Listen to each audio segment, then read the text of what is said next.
Hi, good evening, and welcome to this week's installment of the Minority Report. We are here again on the Tobago Updates Network, and a lot taking place at Tobago Updates, and we're going to get to that in a bit.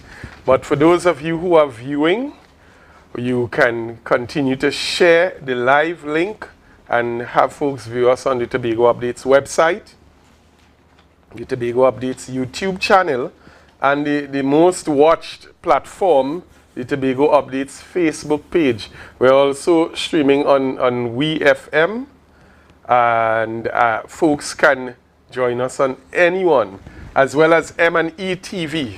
My mistake. Folks can join us on anyone. However, if you want to share your comments and your opinions as well, you can do so on the Facebook page. But you can also send your information to the WhatsApp contact number. That is 284-6597, 284-6597. We always relish your comments, your statements, and if there are any things, issues and so forth that you want to ventilate in the public domain, you can feel free to also WhatsApp the information to that particular number. And we'll do the follow-up, we'll do the research, and we would be able to present that information in the public space for public consumption. So we're asking you to share the live this evening, get your family around the TV, the laptop, the phone, send it to as many of your peers, whether it's school, whether it's from work, the community, even church. And let's all settle in this evening as we continue this discussion that was started last week. And we have some interesting guests in studio with us this evening. However, before we go on to that, we must touch on our headline corner.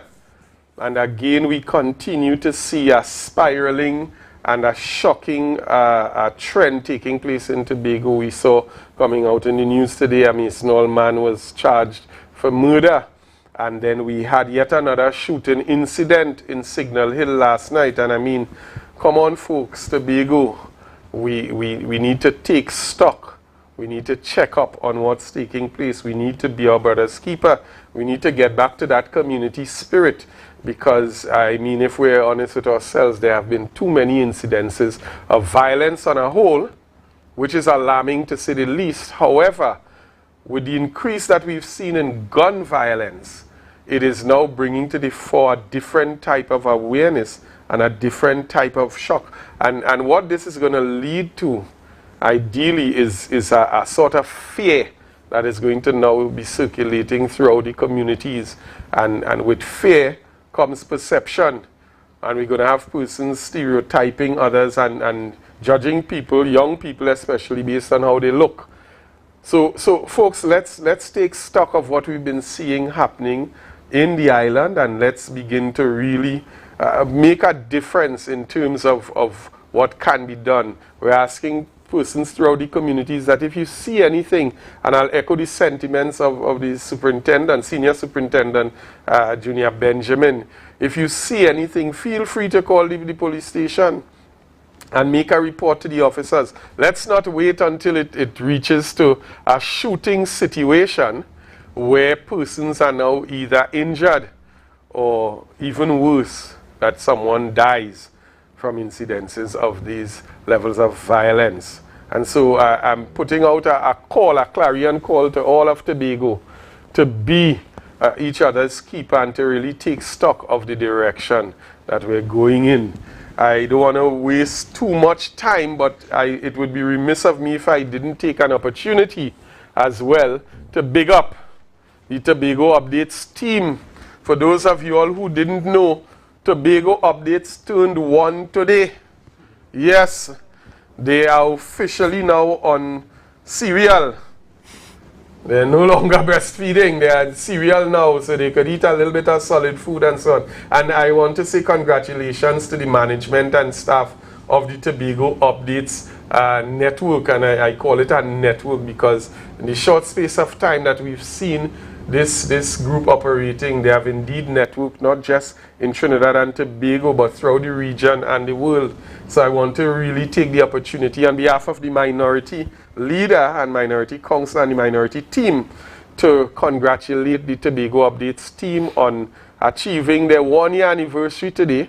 We know they had a bit of a shindig earlier this morning, kind of party and so on. I hope that they recover from that so that they can continue broadcasting tomorrow. But we thank them that they are here with us tonight and that the celebrations didn't affect our show. So congratulations going out to the team, and we look forward to many, many, many more years of quality programming and broadcasting as we continue to see the issues, the facts, the news, the sports, and everything. And as I was told earlier by the producer, the director, there's much, much more to come from Tobago Updates. So guys, we look forward to being a part of your growth and your development as we go forward. So this evening we're going to go for a short break, and when we return I'm going to introduce our guests in studio, and we're going to have a bit of a conversation this evening coming out of last week. I know many persons would have left on a high, and so we want to see if we can take that high higher this evening as we present the facts and we bring the issues to the forefront. So this evening, share the live with your friends, share the live with your neighbors. Stay logged on, stay locked on. And we'll be right back as we continue this evening's program. Tobago, are you ready for Time Off? Time Off. October 17th till the 21st, aboard the luxurious Embassy Yacht. It's the pre-pump to Tobago's Carnival, featuring Iwer George. Well, I want to see everybody mad in the fat. Alongside your Street 919 DJs. Walk with your coolers, walk with your food. We board at 2 p.m. and sail promptly at 3 from the Pigeon Point Jetty every day. Tickets cost $200 at Island E-Ticket at 919 offices in Tobago. I want to get wild. I want to get crazy. For more information, call 485-3862. Time Off. The Tobago Carnival pre-pump from Monday 17th of October till the 21st. Aboard the Embassy every day.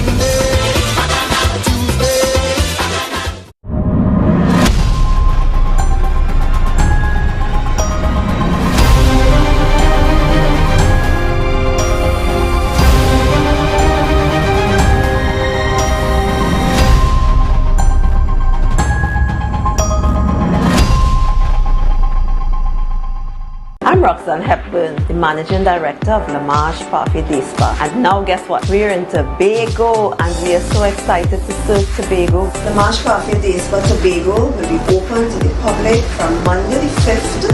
Some of the services that you can access will be infrared body steam, spa parties, body treatments, massages, pedicures, manicures, waxing, carbiation, radio, and lipo slimming and cellulite wrap treatment. We are located at number 1 Main Road, Barrington's Court, Bonaccord Village. Soccer Champ! Are you ready? On Sunday 23rd October at the Dwight York Stadium, featuring a man who understands the assignment. Attention, Jesus, I get sick of it. The Ladies' Choice. Girl, you got the body of a goddess. Some girl attack, tell them, say them happy. Jamaica's hitmaker. I tell us, say me, now worry about no. As long as me got life. DJ. Me girl out the road, so she want love the woman on me yard.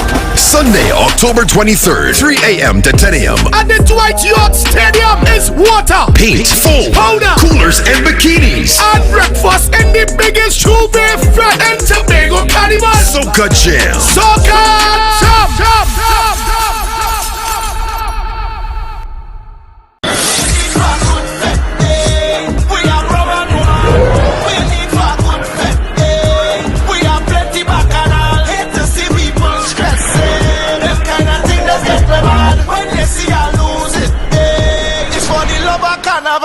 I said I can't wait for Tobago in October.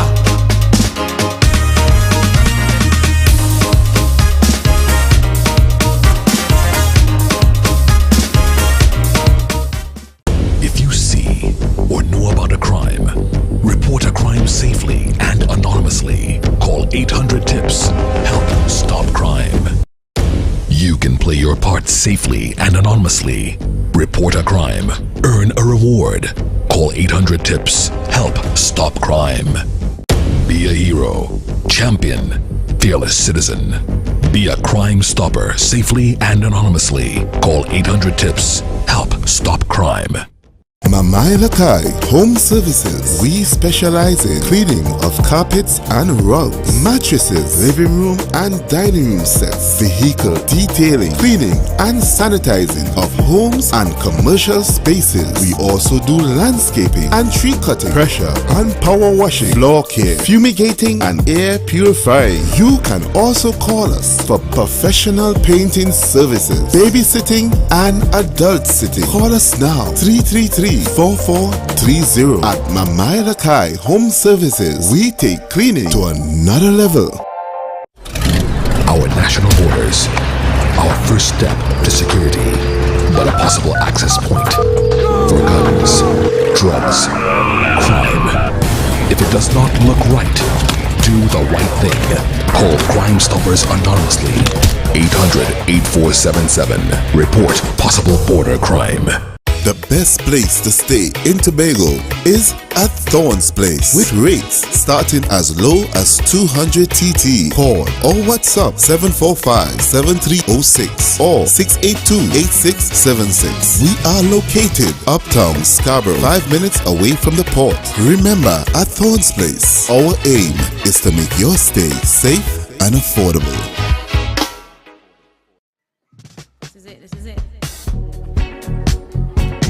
Excel Spa by Haley, where our highly trained staff are ready to deliver the top-class services in facial massages, waxing, nail enhancement and body treatment. We are ideally located at Coco Avenue, Susolands, Tobago. You can find us on Instagram, Facebook, TripAdvisor, or you can call us on 730-0149. Excel Spa by Haley. Relax, renew, and rejuvenate.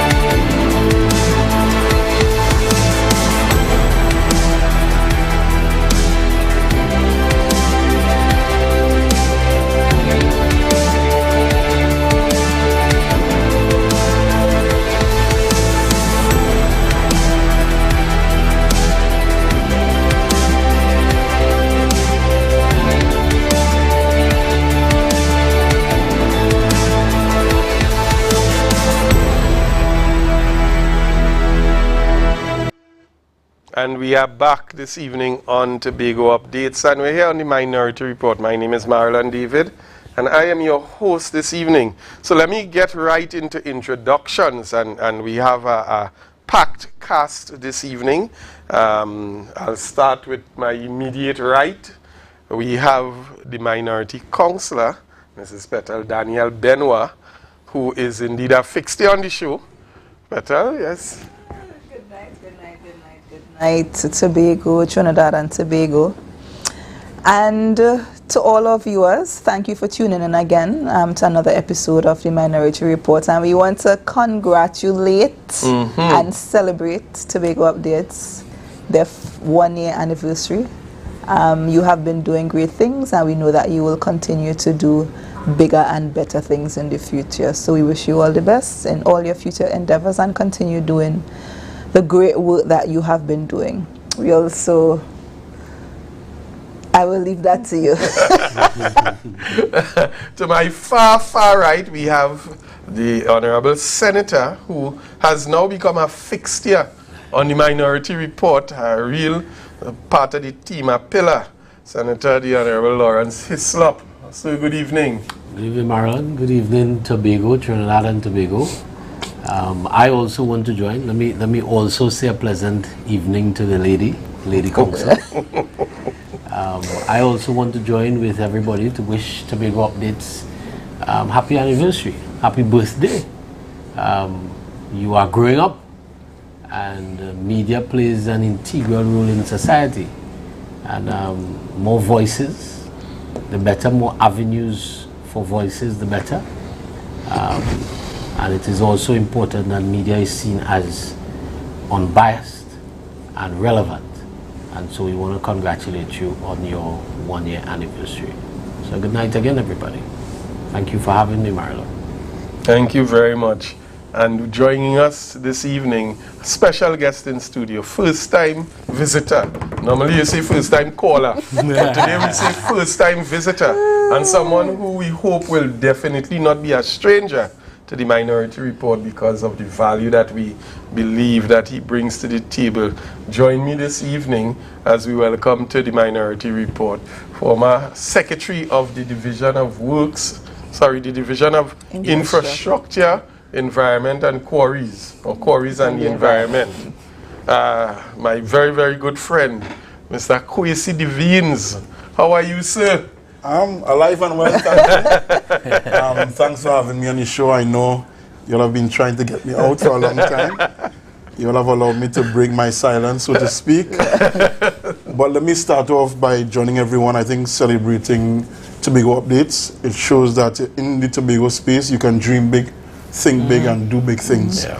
And I really want to congratulate the team for daring to have that dream and then follow up that dream with action, because vision without action is just a dream.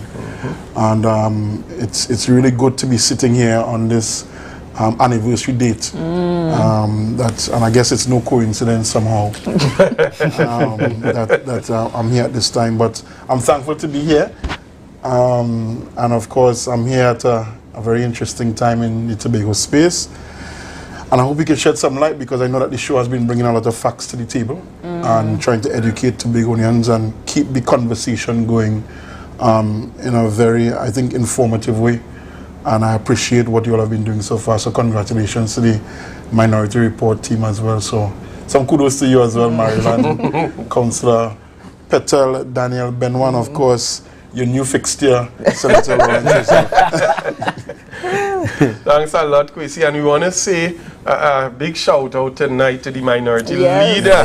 He's not here with us, but he has been toiling around the clock. And I know many of you would have enjoyed a live that he did last night, which again was a bit fiery coming out of last week. And so we just want to come again? Passionate. and we really hope that we can continue in that same spirit this evening. And we're going to get right into our show. We have quite a lot taking place in Tobago. But before we get into the meat of the discussion, I want us to listen to a prophecy. And though it's not a religious program, but I want us to listen to a prophecy that came forth from a now deceased former political leader of the People's National Movement. I'll ask the director to run that clip for us. Ladies and gentlemen, and it raises a question. It raises a question, ladies and gentlemen. If they cannot speak the truth in small things, imagine what they will do in big things. My mother used to say, show me a liar and I'll show you a thief.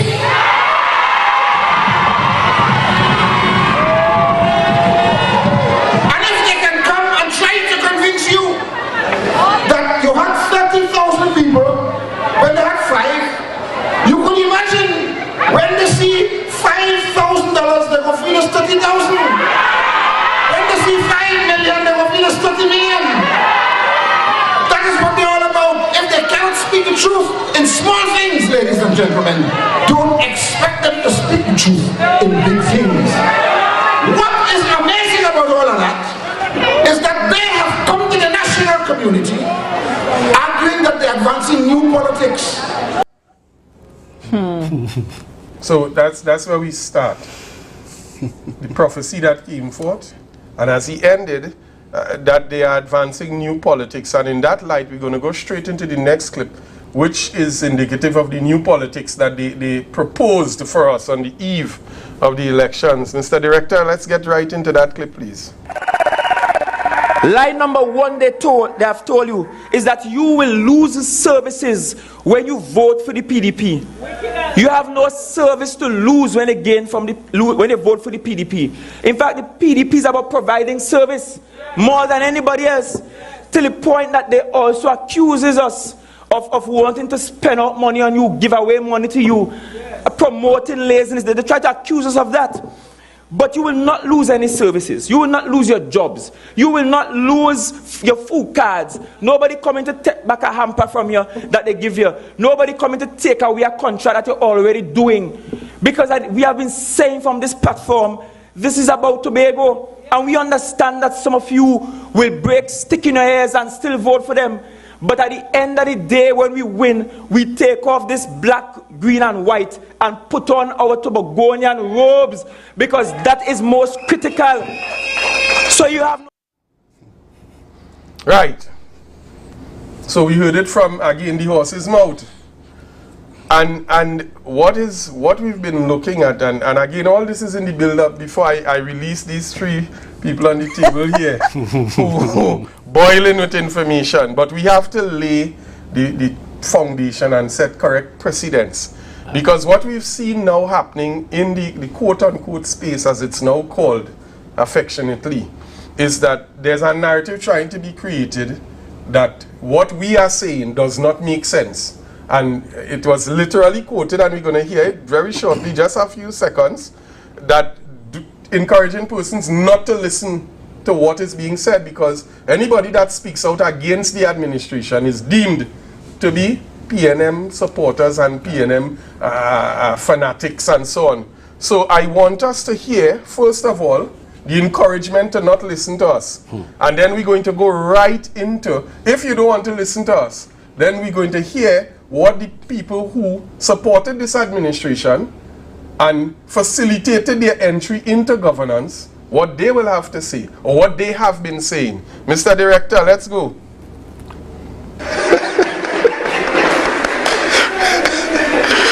Don't listen to them fellas, they don't know what they're talking about. Believe me.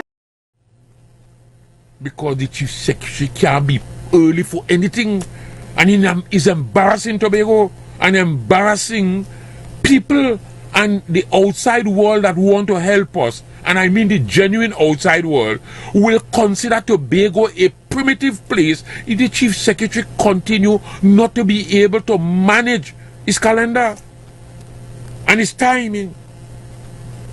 I am hurt, you know. I want to speak with you. You're embarrassing the island. And you don't know, because I don't feel anybody train you, because you're saying, and it's quite true, that all of them knew to governance and knew to public administration. And they all knew. They are actually on the job training. Because you are prostituting Tobago. And nobody will have any respect. Trinidad has weighed the chief secretary. I'm telling you. They have weighed the chief secretary and they realize that nobody lives there. I'm telling you, it might sound harsh, but that's the fact. Because the youth is so inexperienced and so unprepared, so unready for the challenge, cannot handle the burden of this responsibility. There's no development plan in hand, so the government was left with no option but to pull ad hoc development projects from the manifesto and what public servants suggest and so on, but they don't hang together in a way that would allow you to move the Tobago economy forward. And you would notice in the budget there was no growth target, and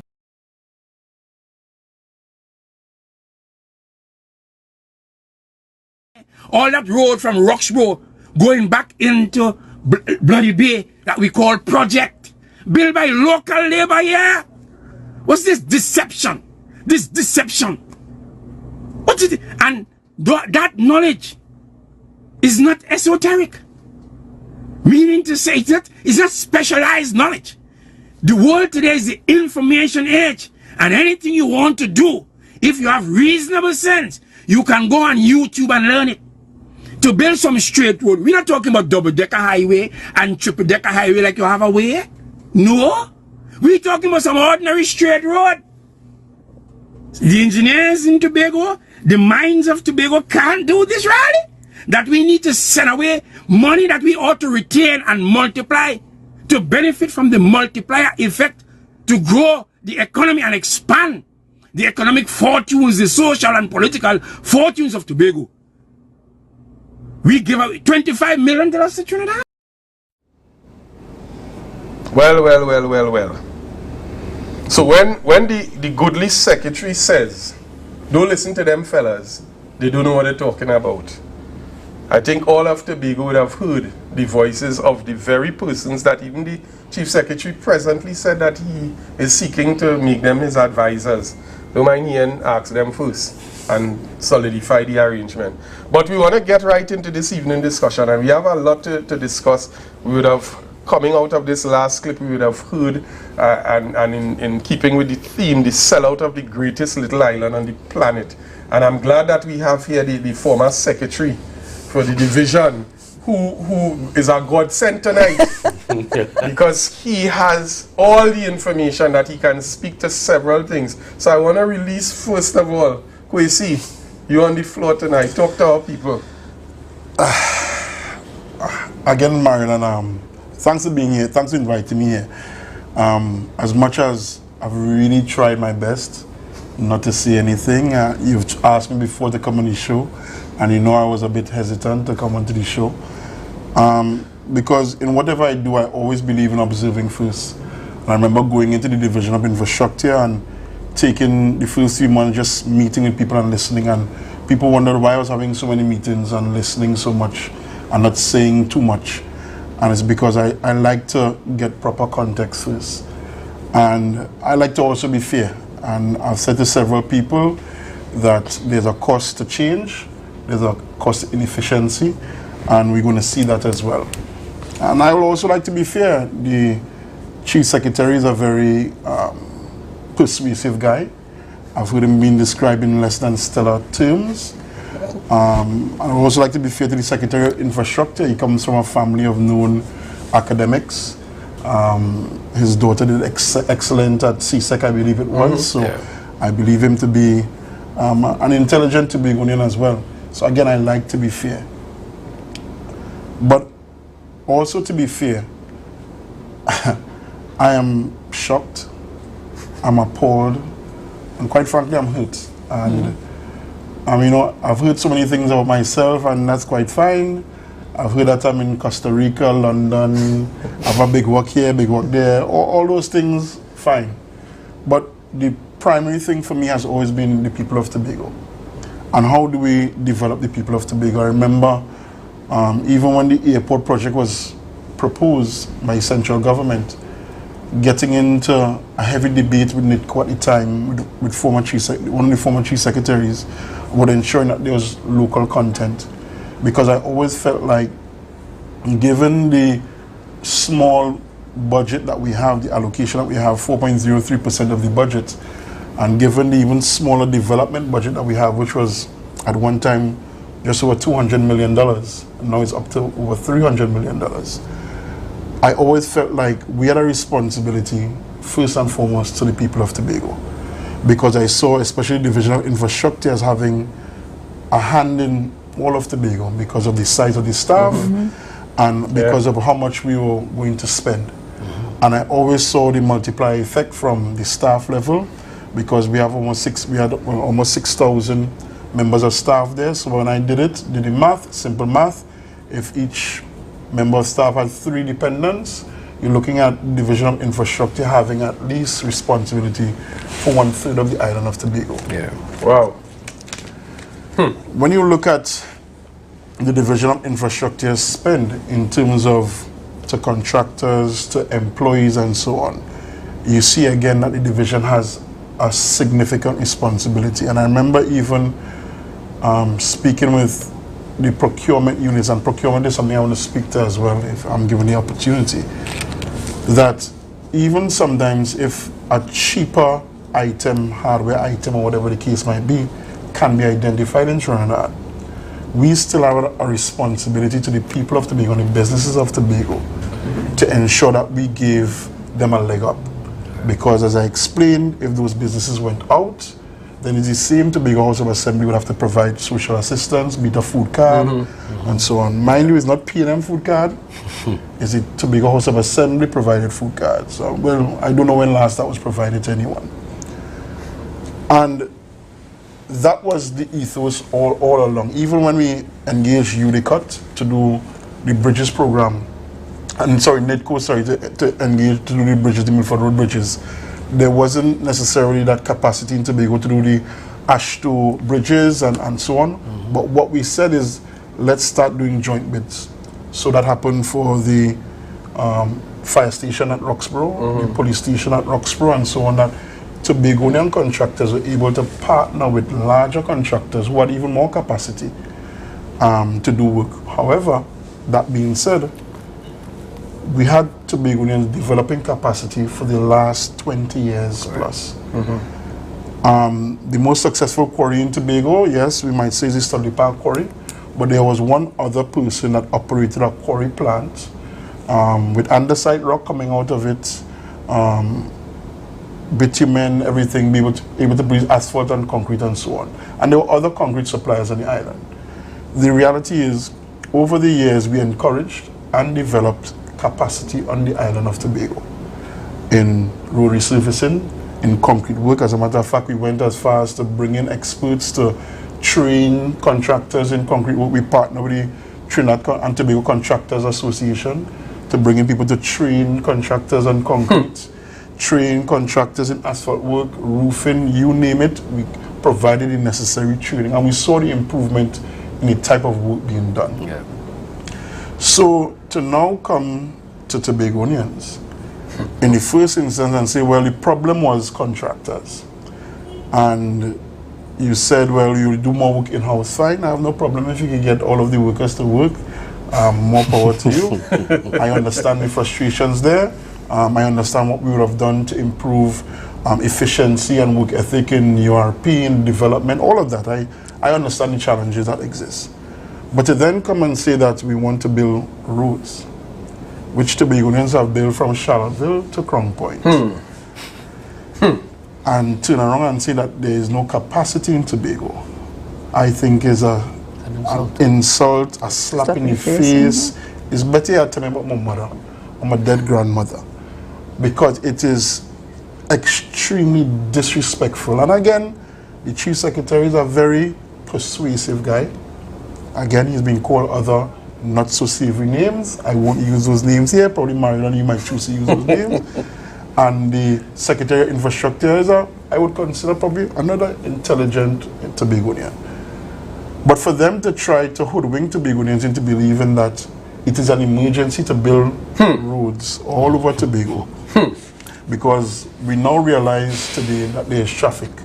And traffic is unique to Tobago. There's nowhere else in the world that has traffic. Correct, yeah. And so we need to give out, because that is what was done. Let nobody say anything different. The contracts were given out. That's correct. You sole selected. And the thing about it, there was actually a warning shot before. There was a contract, or two contracts done. One in Boku for Easter. And the information I got is that the contractor that was selected, the secretary went in a meeting in front of other contractors in Tobago and informed the meeting that I am the one who selected the contractor. That is the information that came to me from more than one sources. I wasn't there, but there's no reason, I think, for those sources to lie to me.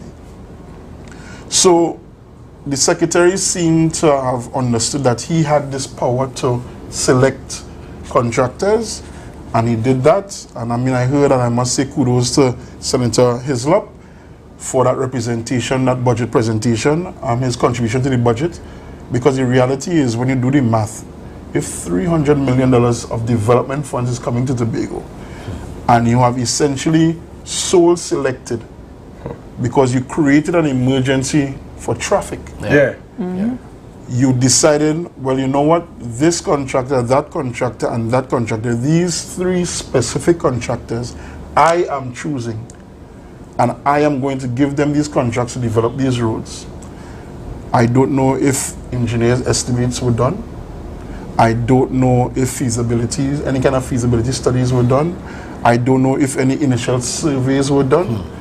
All of these things that would take time to prepare for any. And I could give an example. When we developed that road from Mount Mary by Bishop's High School down to Smithfield, we went through all of that process to design the road. We eventually built that road in-house, by the way. That road was built in-house. By the division? By the division. Yes. The same division? The same division. Yes. So that road from Mount Mary down to Smithfield there was built in-house. We got the surveys done, we got the topographical, we got the engineering survey done. We brought in persons to do those things. Again, we used the procurement process to get those persons, got the surveys done, got everything done, and then had the division, the development program, led by, I think, Ms. Kelsey to say, Rita, she was the engineering project, to get that project done. Yeah, in-house. In-house. In-house. And it was done in That's time. That's the part I want to stress, in-house. It was done in time for school to open. I think we started that project in June or July, and it was done that entire road, green space, green field, done in time for school to open in September. So the capacity within the division, and then we have capacity, we have people like Martino, Warner Construction, you name it, Parks Construction, who have developed capacity. No, they would have built Adventure, the houses in Adventure, the roads in Adventure. They would have developed Shervan Estate. They would have rebuilt the Speyside Road when it was damaged by those floods in 2004. I mean, all of these roads around Tobago that were done by Tobagonian contractors, and you come and spit in the face of Tobagonians and tell them, well, you don't have the capacity, but a roofing contractor from Trinidad who has no track record whatsoever can now design and build a road for you. And what was alarming, and I think it's the real reason that spurred me to come here, is that the secretary today, or sorry, that was Monday, in his presentation, is very flippant in saying, well, to get work done, we can't go through the proper channels. And that is considered. Tracy, on that note, it's like you're reading the play tonight, because I want us to stick up in at that point for Tobago to hear what it is this gentleman, this intelligent Tobagonian, said to the people of Tobago. And when we come back, I want us to really dig into that. I'll ask the director to run that particular clip, because we like people to hear. Build that stage area. What we are trying to do is host a carnival in a few months, and well, in a few weeks. We are therefore, when we decided to host the carnival, but we at the assembly are trying to execute these works in short order, and sometimes as a state agency we believe that might be challenging to go through every single step that is required. If that has to be done, then we won't be able to accomplish what we set out to do. Notwithstanding that, my staff reports that they have contacted the Division of Environment and the EMA, and discussions are on the way. The cost of that contract I am not aware of. So folks, we just heard, and you just heard the very said secretary indicate and say to all of Tobago that he doesn't care about process, he don't care about going through the system, he don't care about things being done the right way. And it's funny that he spoke to that, because just today, and I'll just read a very short piece of it. It's captioned "Urgent Media Release." Urgent media release. The EMA concerned about infrastructure works in Tobago, and it says the EMA notes with concern that several, it didn't even indicate one, it said several infrastructural works are being undertaken in Tobago without the requisite certificates of environmental clearance. The EMA reminds all that the CEC process is a what? Mandatory requirement by law to assess the potential impacts of proposed activities on human health and the environment. And it went on to quote the section and the act and so on. Guys, I want to some of us who don't understand what CEC mean and EMA, what they do and so on, I want us, and I'm glad Kwesi is here because Kwesi has a lot of this information. Explain to us, what does this mean? All right, first of all, the Environmental Management Authority, which was formed by the EM Act of 2000, I believe, is a statutory body, totally apolitical. And I will tell you the thing about the CEC process, Certificate of Environmental Clearance. If it is, there are certain parameters for types of development that you're going to do. Yeah.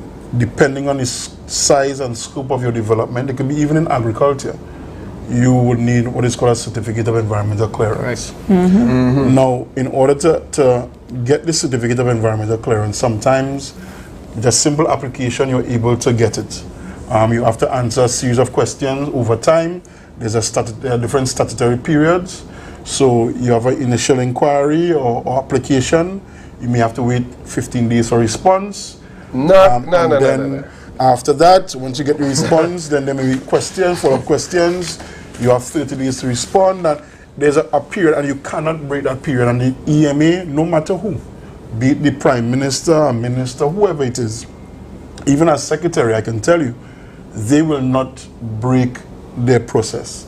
And if the process says 15 days or 45 days, then you have no choice but to go with that. My first experience, honestly, running in with the EMA was when I was managing events at the Division of Tourism, and there was a new requirement by the court to have a CEC for a bar license. And of course, that process has a statutory period because you have to get the noise variance. Noise variance. Yep. And they said they don't care that it's a national festival, they don't care that this festival is how much millions of dollars, whatever the case is. This is the process. There's a time period to apply for noise variance. And there was nothing that anybody could do to convince the EMA that you could subvert that process.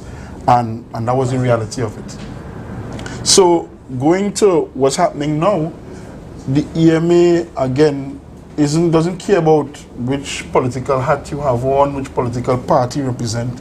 They care about preserving the environment. Yeah. And they're not against development. They want environmentally and socially responsible development. So I could give a couple of examples again. When we developed the lands in Cove and Sherburne to relocate the persons who were unfortunately displaced by the airport development, that was an emergency.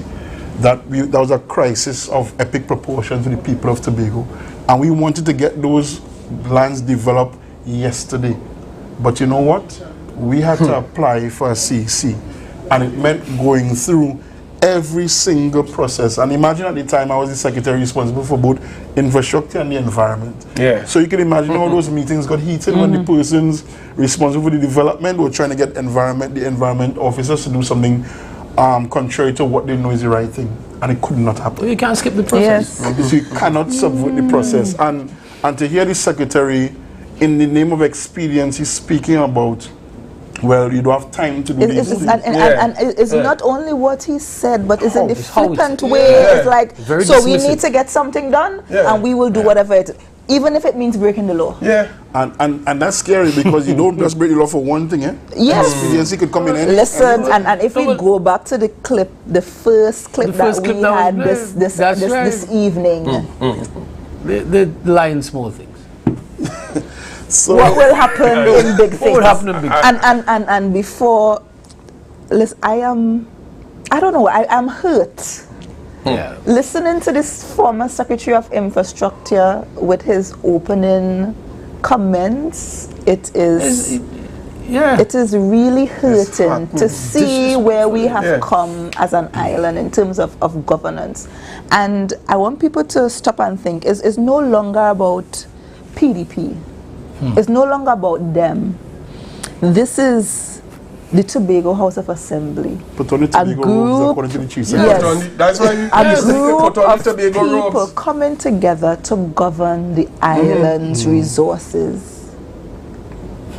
and the flippant way that they could just go ahead and do things, say things, you are breaking the law, and you basically don't care if you're breaking the law.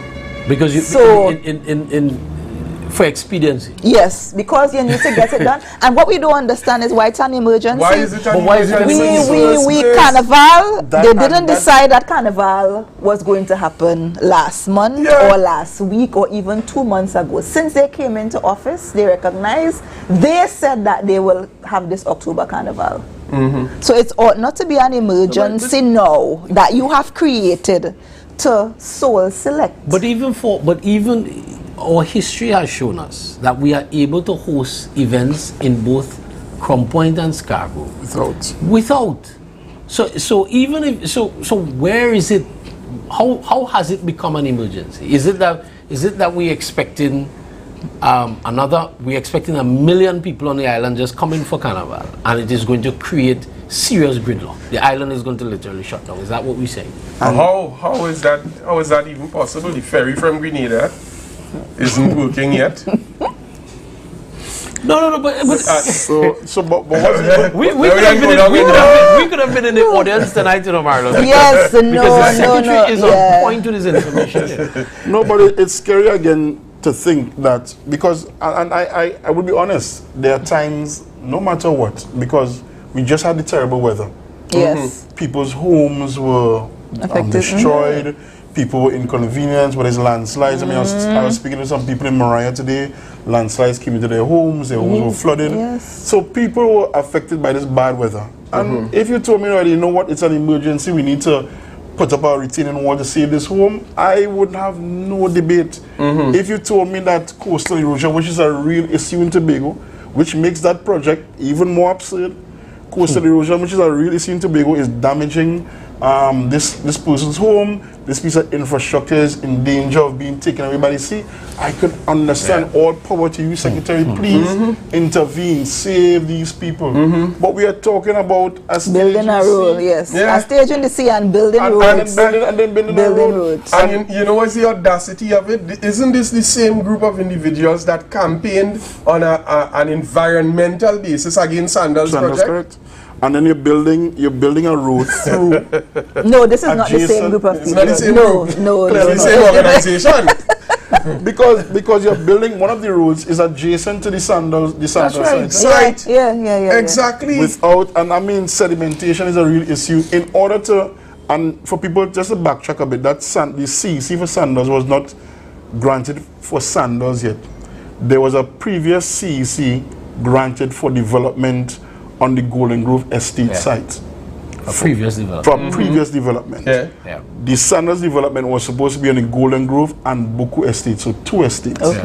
So the Sandals, the entirety of the Sandals site was yet to receive a CEC. Correct. A development of that magnitude usually requires what is called an environmental impact assessment. So if you ask any environmental expert, if you ask them, do you think Sandals will be bad for the environment? They will tell you, listen, it's too early to say. Let's see what the data says with the environmental impact assessment. But we got on, and there was a call about the mangrove, the hairy crab, whatever, no man's land. But here we are now, just doing what we want, without a care in the world, and we're doing it for what? A stage in the sea. A stage in the sea. And a road through the mangrove, yes. And I mean, I remember when there was the issue of the stage in the sea using scaffolding at Maracas for a couple of carnivals. Yes, the EMA decided. That was shut down. Everybody, fishermen and friends at the sea, everybody was up in arms about this stage in the sea. Everybody, I'm sure even people in Tobago were quarreling about it, and it was abandoned. The stage was moved out of the sea. We're not even using scaffolding, we are using andesite rock. So this is going to be permanent. A hard revetment that is going into the sea, that's going to alter because water can't flow there. That's right. It's going to alter in the time that is there. It's going to alter the way the currents flow in the nearshore area, and it's going to affect the bathymetry. It's going to affect the seafloor. What do you say about the comments of the Chief Secretary that they are reclaiming the lands? Yeah, but listen, I don't know. No, I am young, but I am older than the chief secretary. So I remember how that was, right? I'm old enough to remember how that was. So that statement holds no water, even if it doesn't. Even if it is in the seafront, it holds no water, because we've already done infrastructure works on that site with the wall, with the sea wall. So when you and Chris is correct, when you come and you've now put a permanent structure, a hard structure, you are affecting tide flows. You are going to affect it. We wonder why Lambo is destroyed. Why Magdalena is always under heavy licks with water. And I say it plain, and that's because of the infrastructure works in Scarborough, the development of the port, the esplanade. These things affect tidal flow, and so you've gone and created this solid permanent structure that is once again going to have some impact on your tide flows, and you've done no study. So you've done no study. Why you need to do a study when having it erected is more important than whatever impact question, I don't know, who is the contractor and how much does it cost? He said the secretary does not know. The secretary blatantly said that he don't know how much it costs. Does he know the cost of the project? But did he know who the contractor? Again, I tried to stay on it. He did not. He didn't have any information about who the contractor. On Monday. He just basically said that he's breaking the law. So no respect for law and order. We want to get it done. No respect for Tobago. I didn't see Monday, I saw Madness Monday. Okay. Well, that was what I saw. All right, but Madness Monday. But Marlon, for me, I commented in a space where I said, with all that's going on, I'm speechless. I'm speechless because I can't, for the life of me, I can't understand how a government on an island, or a party that's now in government, who campaigned so heavily against everything that was wrong, and you are doing wrong, and you're basically saying to the public, well, we don't care what you're saying. This is how precisely. We feel. This is how we feel. So I'm at a point where I am literally speechless with it, that we can have governance in Tobago that has become so arrogant that our leaders can say to us, we don't care what you say, this is what we're doing. And people may say to me, yeah, but all used to do the same thing. And my response to that, even if we didn't do it, because the former secretary has outlined the process, the steps that they took, and I'm saying, you campaigned against that and you won the election on that. You voted us out of power because for you that. said, And now you're coming and you are saying to the public, you're not even doing it and not saying anything. You're gonna have a level of arrogance that you do something. But your response is no comment. Silence. When the media asks, you do it and you say, the population is saying something, what do you have to say? You have no comment. We have a government in power in Tobago that literally is not saying no comment. They are saying to us, we don't care what your concern. We will do what we want. And that has been consistent in terms of this administration. And one of the things that would definitely persons would have seen coming out on the show is that, firstly, what this administration says and what they do is two different. Is that variance? There's an absolute variance in it. And we saw that from the head all the way down to the tail. Marilyn, have you ever, I'm a student of literature, I did literature in sixth form, I taught English for a while. Have you ever read the book Animal Farm? Of course. Of course. There you go. That is a classic. It is a classic. My parents, when everything started, I told my parents, very early, I told a couple of other people, this is Animal Farm. That was actually a discussion at the office. That was a discussion.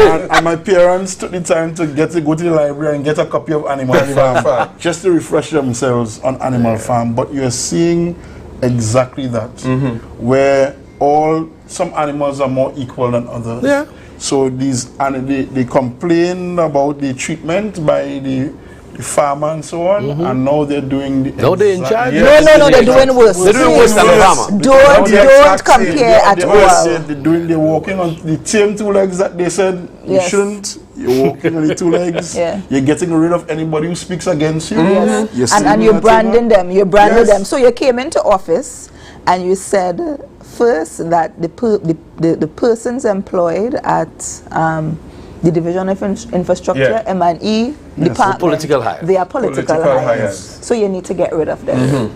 You said the people up at Office of the Chief Secretary, they are also political hires, so you get rid of that whole department. You said the persons who are at CPEP, you are restructuring all the monthly paid, so you want to do some cost savings. You're going to get rid of them. You did that. And then advertise for the positions later on. Listen, that is just among the few, because you also don't forget, they advertised for a number of positions at the Division of Infrastructure. And then I think about a week after, they cancelled it. Yeah. But you know what is interesting though is that you are hearing supporters shifting the goalposts. You hear supporters who blazed the PNM, who raked the PNM over the coals for perceived well, issues. I call it he was a good boy complex.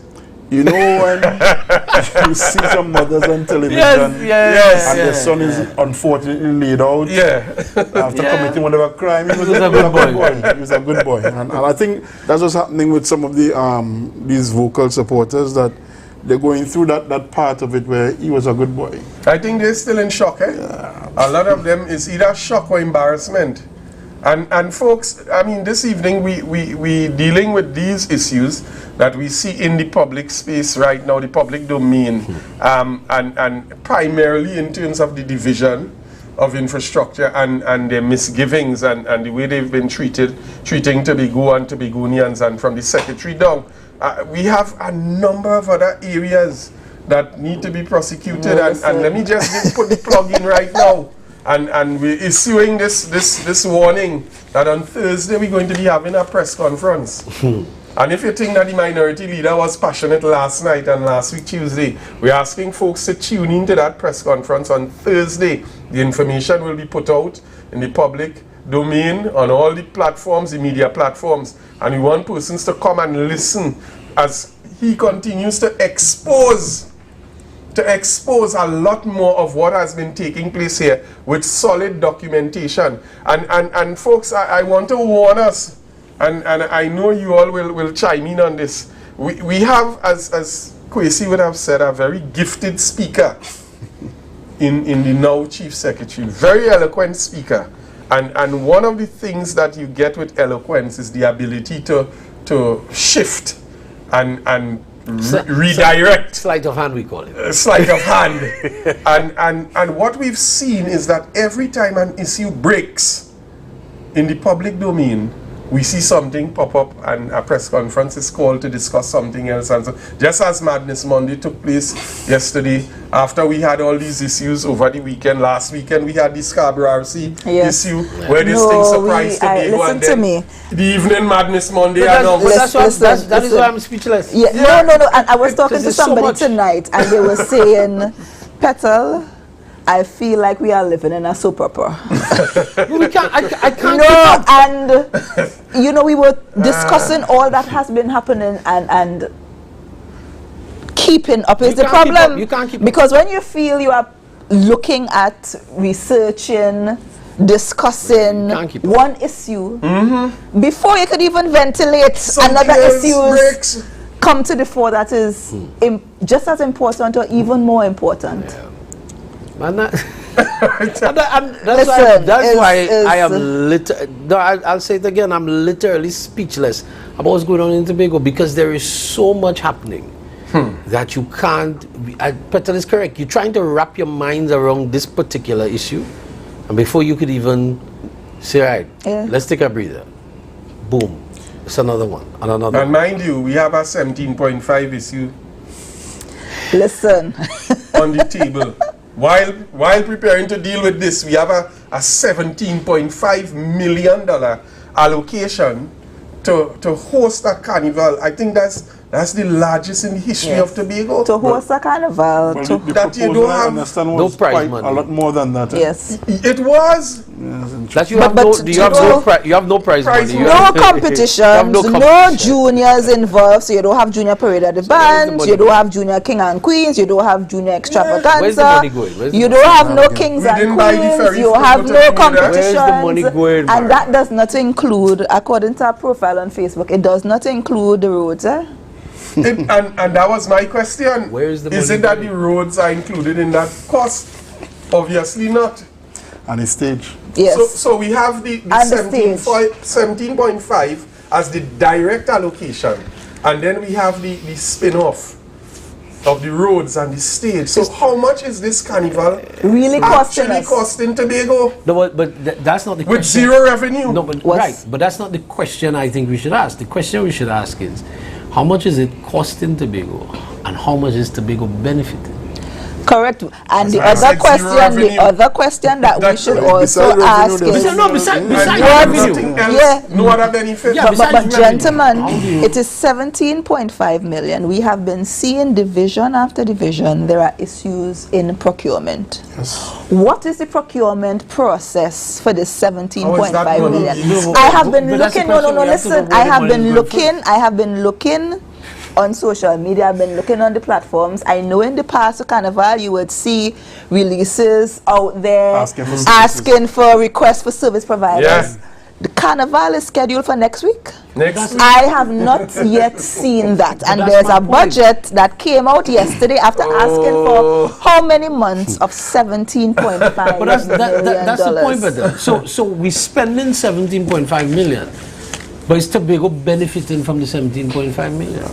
I heard there are WhatsApp messages that go out, and the instruction is given that. So that's the procurement process? That's the procurement process at present. That's the information I've received, that the procurement process usually goes via WhatsApp, that this person is supposed to provide this service at this cost. So the cost is also determined as well. Speechless, man. I don't even want to ask who issues the WhatsApp messages. Please don't ask me to try to implicate myself. No, it is ridiculous. It is hurting. It is vexing. It is flabbergasting. No. You are blown away. Blown away. This no, it's is unbelievable. It's really unbelievable. Madness and chaos. You see, Mr. Moderator, you see why I'm speechless. because if we are dealing with this 10 months into a term of office, 10 months, you have not yet reached your 1 year anniversary, unlike Tobago updates. Could you imagine? Unlike Tobago updates. Yeah. Could you imagine what we may be facing by year 2? Yeah.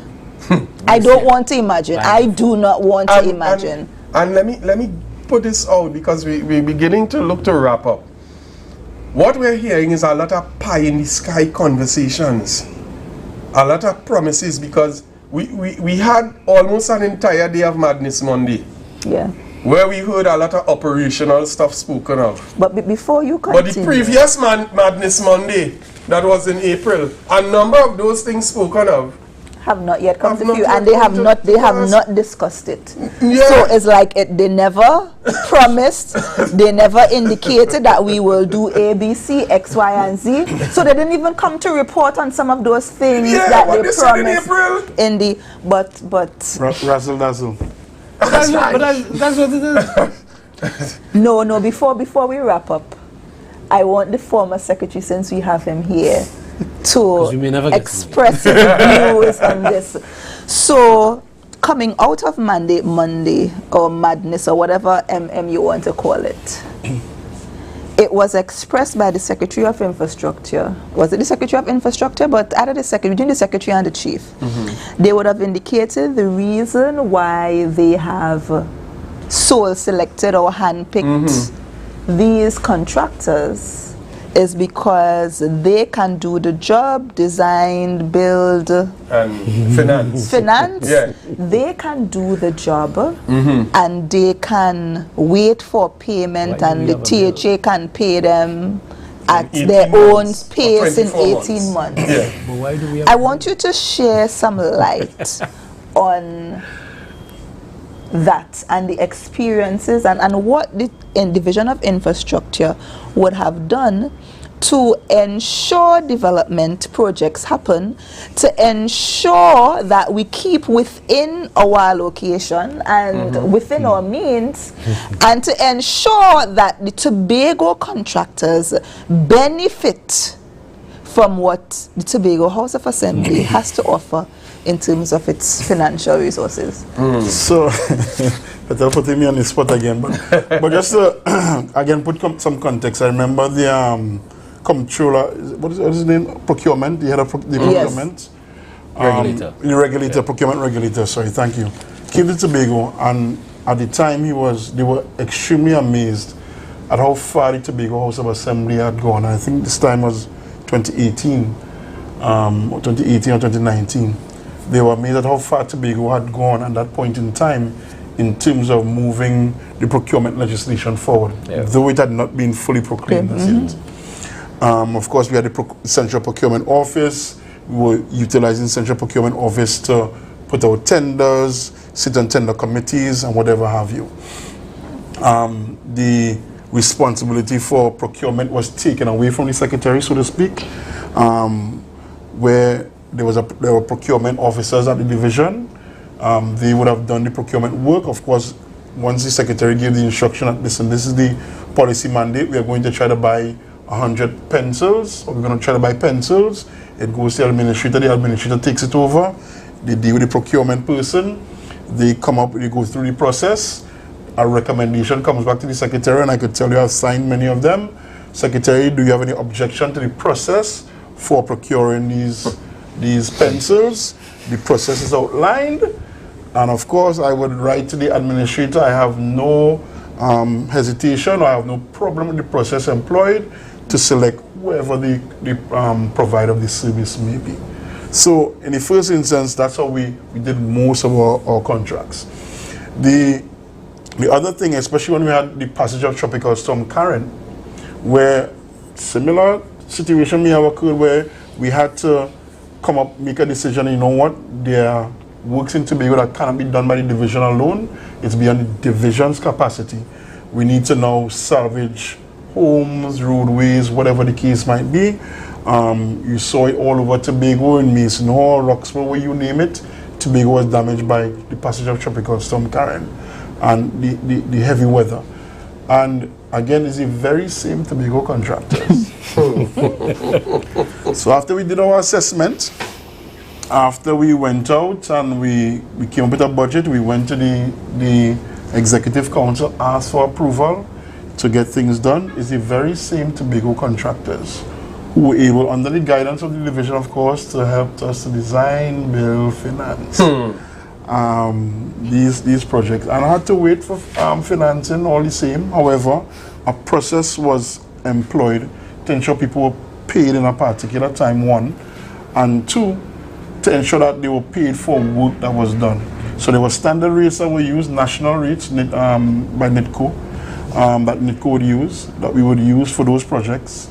And in order for even a single payment to be made, we would go out with the administrator, the engineer, chief accountant, the project officer, the engineer, M&E, and verify that every single project was done, and done to suiting the standard that the division expected.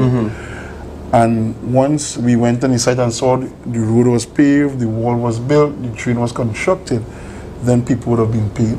But the important thing is, it was Tobago contractors who were given the preference.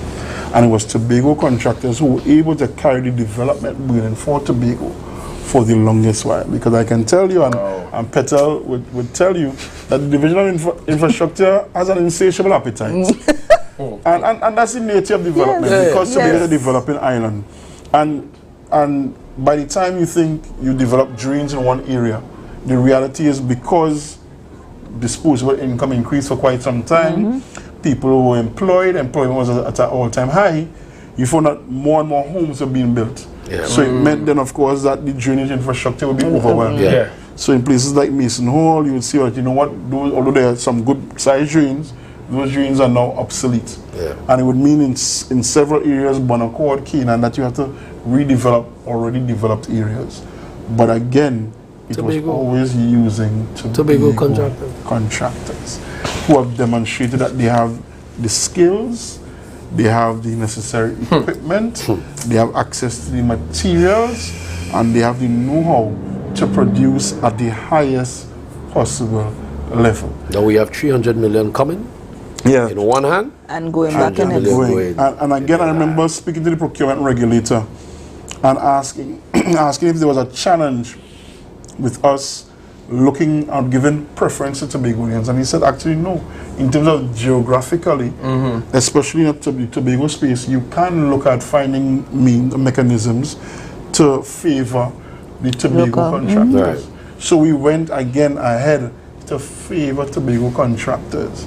So even road resurfacing that was contracted out, where Trinidad contractors came in previously, we utilized Tobago contractors, and we kept adding on to increase capacity on the island. So that again, Tobago contractors could get the job done.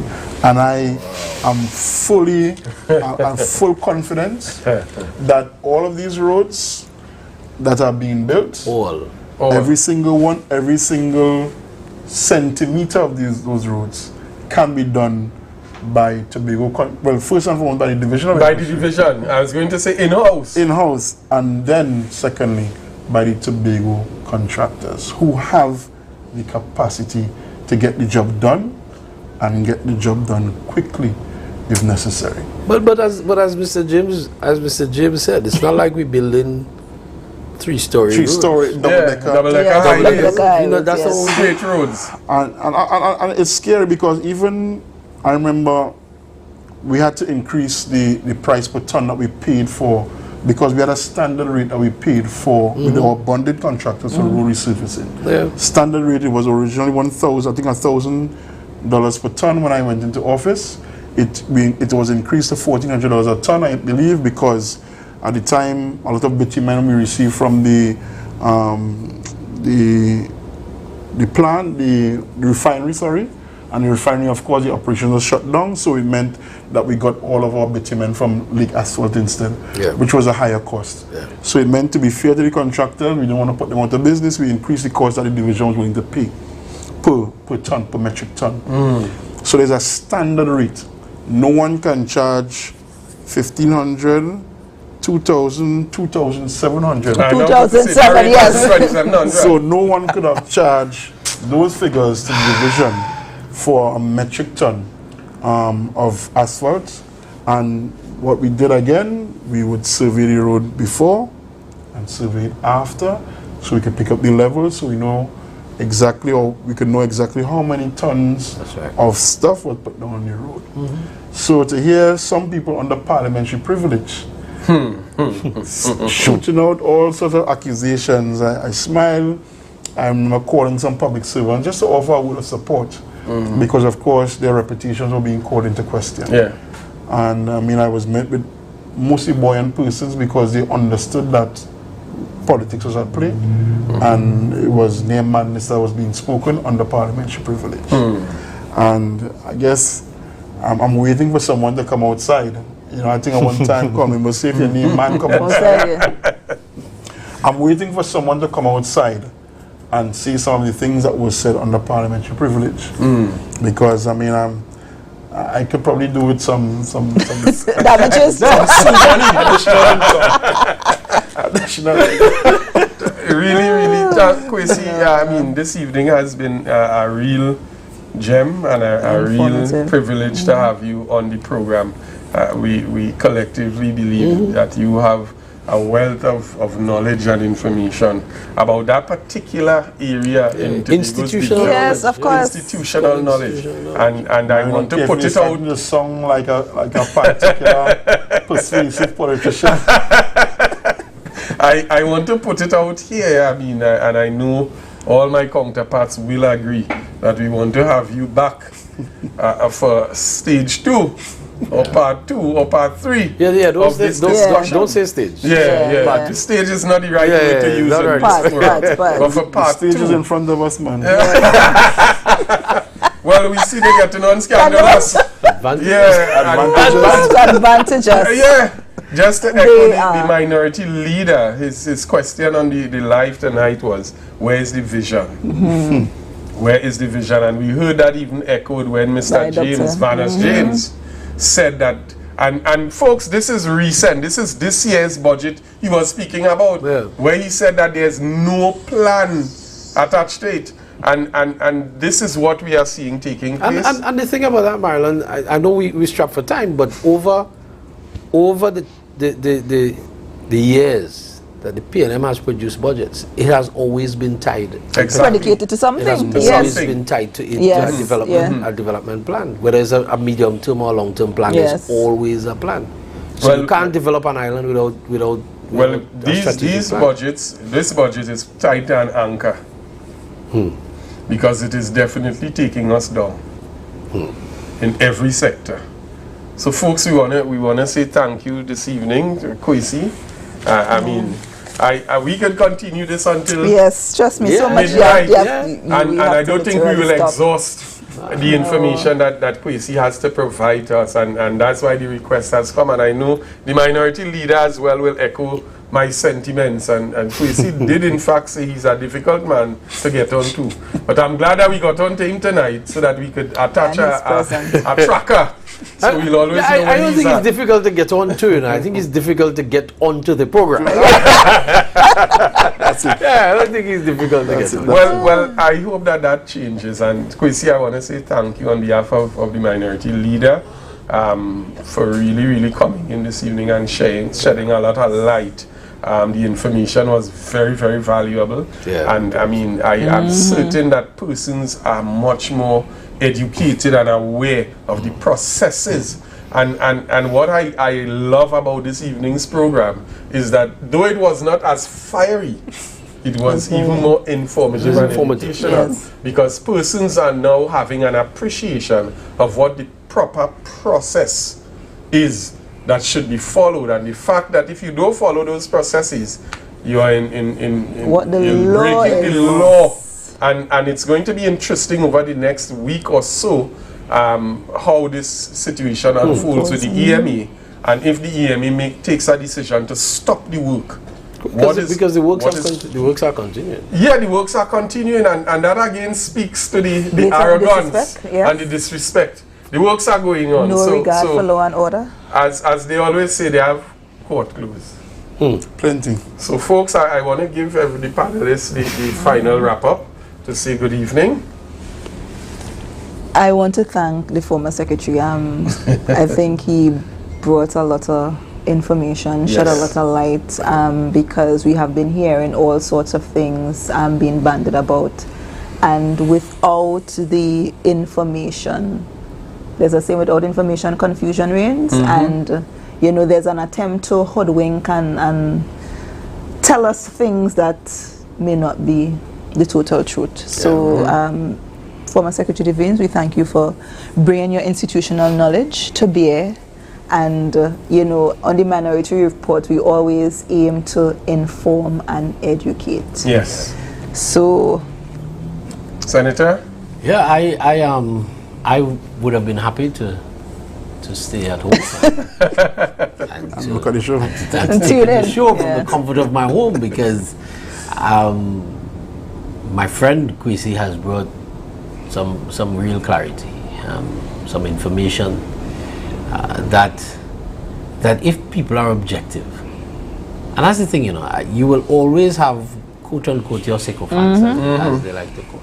But I want the Begonians to be objective and look at what's happening on the island, be objective about it. Forget about PNM being in office 21 years and that's all they do. Forget that. Look at what's happening objectively and ask yourself, if it was a P&M administration, what you would have said that was building a stage in the sea without a CEC. If it was a P&M administration that was seeking to build a road for $54 million to Pigeon Point through the mangrove without environmental clearance, or even a road, or even disrespecting Scarborough.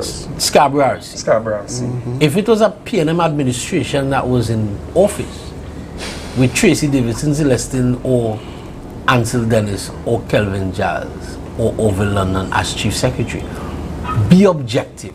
What would you have said? And if you're really and truly honest with yourself, then your silence or even your compliance with what's going on now says to me that you're not an objective Tobagonian. So that's look at what's happening objectively, and if you have a problem with it, if it was a P&M administration, then you should have a problem with it even now. That's my closing remarks. Thank you very much. Very, very sobering remarks. And folks, we're gonna be exiting the program, but as the Bible says, as it was in the beginning, so shall it be in the end. We're gonna end the program the way we started tonight. We want to thank you for logging in and for really staying with us. We've been over time, but I think that the information that came warranted. But we're going to end this program this evening, and stay tuned for the information about the press conference out of the Minority Leader's Office on Thursday. And I'll ask the director to just close us off with the clip we began with tonight. Have a good night. And it raises a question. It raises a question, ladies and gentlemen. If they cannot speak the truth in small things, imagine what they will do in big things. My mother used to say, show me a liar and I'll show you a thief.